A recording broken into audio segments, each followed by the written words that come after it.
हैदराबाद के jubilee hills में कब्रिस्तान के लिए ज़मीन की अलॉटमेंट तनाज़े का शिकार हो गई। आज येरागड्डा और जुबली हिल्स के मकीनों ने एहतजाजी मुजाहरा किया। ब्रिगेड और सेनाडील वासवी अपार्टमेंट्स के करीब मैदान में मुस्लिम कब्रिस्तान के क़याम के ख़िलाफ़ इन लोगों ने मुजाहरा किया। मकामियों का कहना है कि ये इलाका पहले ही गुंजान आबाद है और मज़ीद कब्रिस्तान से ट्रैफिक और सिक्योरिटी के मसाइल पैदा होंगे।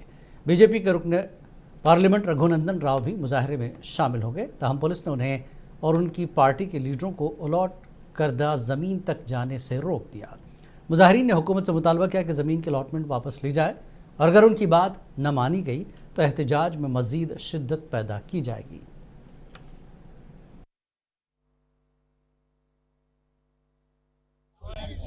I traveled the distance in the morning is only 14 kilometers. 4 కిలోమీటర్ల దూరం నుంచి నేను మీ దగ్గరికి రీచ్ కావడానికి it has took me 65 minutes of the time. This is the situation of Bhagyanagar, the metro city of the Hyderabad, which is called as Bhagyanagar. This is the situation. Congress party అధికారంలోకి వచ్చిన 22 నెలలలో Congress party ఏం చేసింది అనేది నేను రాజకీయాల్లోకి తర్వాత పోయే కంటే ముందు Congress will always do appeasement politics. Appeasement politics, vote bank politics తప్ప ప్రజలకు ఏం అవసరం ఉంటుందో అది కాంగ్రెస్ పార్టీ ఏ రోజు చేయలేదు. ఈ పక్కన ఉన్నటువంటి పెద్దలు, ఆ పక్కన ఉన్నటువంటి అసోసియేషన్ పెద్దలందరూ కలిసి ఒక మంచిగా ఒక రోడ్డు లాగా మీరు నిర్మాణం చేసుకుని వదిలేసుకున్నటువంటి స్థలాన్ని రాష్ట్ర సర్వోన్నత న్యాయస్థానం నాట్ టు ఇంటర్ఫియర్ అని చెప్పిన తర్వాత కూడా ఎలక్షన్స్ వస్తా ఉన్నాయి జూబ్లీ హిల్స్ కి. ఈ బై ఎలక్షన్స్ లోపల వాళ్ళు ఎక్కువ సంఖ్యలో ఉన్నారు. వాళ్ళ ఓట్లను దండుకోవడం కోసం కాంగ్రెస్ 22 నెలల తర్వాత కబ్రస్థాన్ కోసం జీవో తీసుకొస్తే తప్ప రోడ్డు మీద పడే గుంతల్ని ముడిచేదానికి మాత్రం కాంగ్రెస్ పార్టీకి జీవో తీసుకురావాలి. ముగ్గురు మంత్రులు పనిచేస్తారంట 3 నెలల నుంచి జూబ్లీ హిల్స్ మీద పనిచేస్తారు. నేను ఇక్కడ నుంచి ఈ రాష్ట్ర ముఖ్యమంత్రి రేవంత్ రెడ్డి గారిని సూటిగా ఒక ప్రశ్న అడగదలుచుకున్నా. పాత ప్రభుత్వం కూడా గట్లే చెప్పుండే. పాత మున్సిపల్ बीआरएस के कारगुजार सदर केटी रामाराव ने कांग्रेस हुकूमत पर तनकीद की। उनका कहना है कि रियासती हुकूमत सिर्फ वोटों के लिए स्कीमें शुरू करती हैं। केटीआर ने ऐलान किया कि बस किराए में इजाफे के फैसले को वापस लिए जाने तक अपना एहतजाज जारी रखेगी।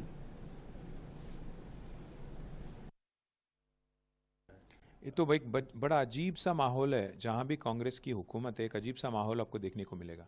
सोचते नहीं कि क्या होगा आगे, बस उनको आज के हद तक उनको वोट चाहिए, बस वोट लेना है, इसीलिए नए नए स्कीम लॉन्च करते हैं। पर क्या होता है आखिरी में? अब देखिए, लेडीज़ फ्री बस कहते हैं, पर घर में जो आदमी है उसको डबल चार्ज पे करना पड़ता है। बच्चों को बस पास का भी चार्ज बढ़ा दिया जाता है। तो अल्टीमेटली क्या हुआ, एक घर का तो फिर अगर देखेंगे कॉस्ट वो तो बढ़ गया, क्योंकि लेडी फ्री ट्रैवल कर रही होंगी, पर उनके जो हस्बैंड है और उनके जो बच्चे हैं उनकी अगर बस में बस पास या बस टिकट का दाम बढ़ा दिया गया तो अल्टीमेटली फैमिली का तो नुकसान ही हो रहा है। तो इसीलिए आज जो कांग्रेस पार्टी है, कांग्रेस की गवर्नमेंट है, सोचे बगैर वोटों के लिए वादा करती है, फिर बाद में आके ऐसे ऐसे काम करते हैं। अब फिर एक बार सडनली हैदराबाद में 10 रुपया हर टिकट पे बढ़ा दिया। आज सुबह आपने देखा होगा हमारे 3 पार्टी के एमएलएस बस में आज ट्रैवल करके एक यूनिक प्रोटेस्ट उन्होंने किया। पार्टी भी सीरियसली इसको मामला को लेगी और प्रोटेस्ट हम जारी रखेंगे जब तक गवर्नमेंट एक जवाब नहीं देगी, गवर्नमेंट एक इसको रोल बैक नहीं करेंगी, तब तक हमारा। हैदराबाद में बीआरएस के अरकान असम्बली ने सरकारी बसों के किराए में इजाफे के खिलाफ एहतजाज दर्ज कराया। सुधीर रेड्डी, एम गोपाल कालियादिया ने आरटीसी बस किराए में इजाफे की मुखालफत करते हुए अलामती मुजाहरा किया। उन्होंने नामपल्ली एग्जीबिशन ग्राउंड से असम्बली तक बस में सफ़र किया और मुतालबा किया कि इजाफा शुदा किराया फ़ौरन वापस लिया जाए।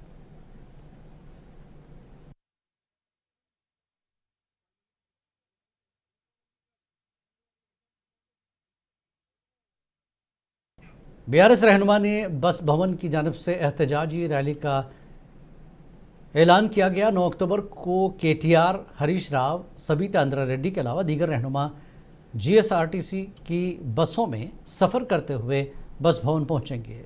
सनत नगर के रुकन असम्बली तलसानी श्रीनिवास यादव ने कहा कि एहतजाज के दौरान वो आरटीसी एमडी से मुलाकात करके इजाफा शुदा किराए को वापस लेने का मुतालबा करेंगे।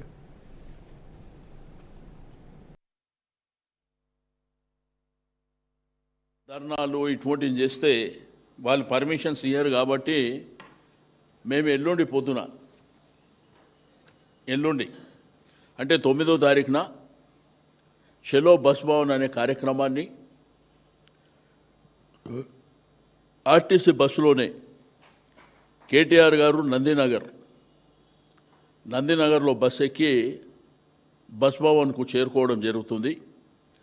హరీష్ రావు గారు మెహదీపట్నం, నేను సికింద్రాబాద్లో, పద్మారావు గారు చిలకలగూడలో, ముఠా గోపాల్ గారు ముషిరాబాద్లో, కాలేరు వెంకటేష్ గారు అంబర్పేటలో, లక్ష్మారెడ్డి గారు ఉప్పల్లో, మర్రి రాజశేఖర్ రెడ్డి గారు మల్కాజిగిరి, కేపీ వివేకానంద గారు కుత్బుల్లాపూర్, కృష్ణారావు గారు కుకట్పల్లి, ఎల్బీ నగర్ నుంచి సుధీర్ రెడ్డి గారు దిల్సుఖ్ నగర్ నుంచి, మహేశ్వరం నుంచి సబితా ఇంద్రారెడ్డి గారు, వీళ్ళతో పాటు మా శాసన మండలి సభ్యులు, మా కార్పొరేటర్లు, మాజీ శాసనసభ్యులు కూడా ఏదో పెద్ద గ్యాదరింగ్ అటువంటి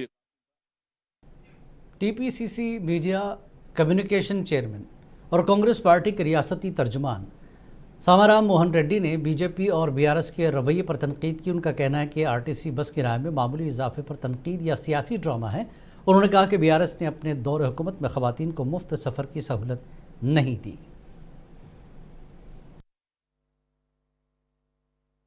See, it is the biggest joke that these BJP and BRS are criticizing Congress party for the increase in ticket fares of TGSRTC. I challenge BJP to show any other state which has been ruled by you that is providing free ride for women.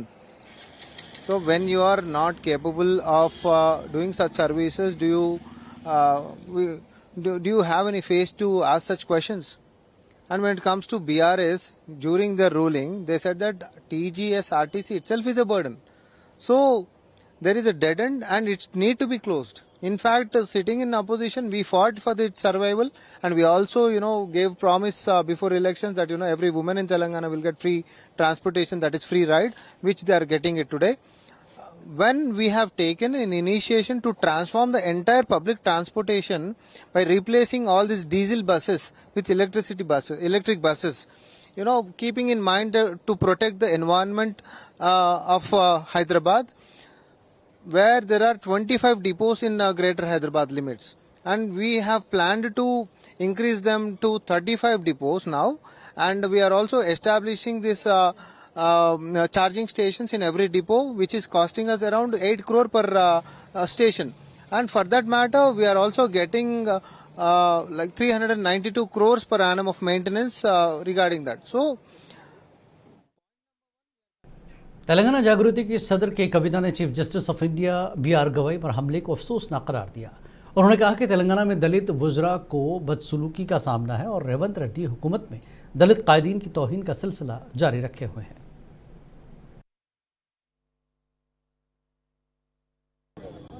Well, it's a really unfortunate development, and I don't think that should have ever happened. But I also saw how the Honorable Justice has reacted. That speaks volumes about the solid base on which Indian justice system is thriving so far, and I hope it will continue to do so. There is also another unfortunate incident that has happened here. You've seen that a Dalit minister is being insulted by another minister in the same cabinet.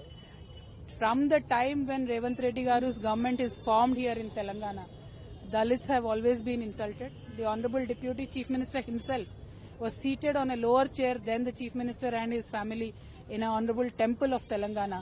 So unfortunately, this trend is continuing in Telangana. This should not. Telangana के रियासती वजीर captain उत्तम कुमार रेड्डी ने कहा कि कांग्रेस हुकूमत